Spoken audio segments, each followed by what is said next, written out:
Joshua അധ്യായം 13. റൂബന്റെ ഓഹരി. റൂബന്റെ ഗോത്രത്തിനും കുടുംബമനുസരിച്ച് മോശ അവകാശം കൊടുത്തു.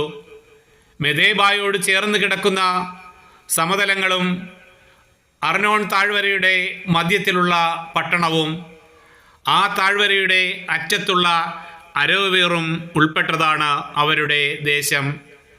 ഹെഷ്ബോണും സമതലവും അതിലുള്ള പട്ടണങ്ങളും ദീബോനും ബാമോത് ബാലും ബേത്ബാൽ മേയോനും യാഹാസും കേദേമോത്തും മെഫാത്തും കിരിയാത്തായിമും സിബ്മായും സമതലത്തിലെ ചെറുകുന്നിലുള്ള സെരേദ് ഷാഹാറും ബെത്പെയോറും പിസ്ഗ ചരിവുകളും ബേജഷീമോത്തും ഹെഷ്ബോൺ ഭരിച്ചിരുന്ന അമോരി രാജാവായ സീഹോന്റെ രാജ്യം മുഴുവനും സമതലത്തിലെ പട്ടണങ്ങളും ഇതിലുൾപ്പെടുന്നു.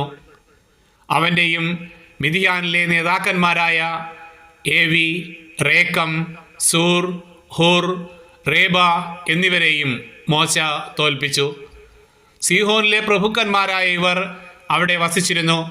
ഇസ്രായേൽ ജനം വാളിനിരയാക്കിയവരുടെ കൂട്ടത്തിൽ ബയോറിൻ്റെ മകനും മന്ത്രവാദിയുമായ ബാലാമും ഉണ്ടായിരുന്നു. ജോർദാൻ തീരം ആയിരുന്നു റൂബൻ ഗോത്രത്തിൻ്റെ പശ്ചിമ അതിർത്തി. അവർക്ക് കുടുംബക്രമമനുസരിച്ച് അവകാശമായി ലഭിച്ച പട്ടണങ്ങളും ഗ്രാമങ്ങളുമാണിവ.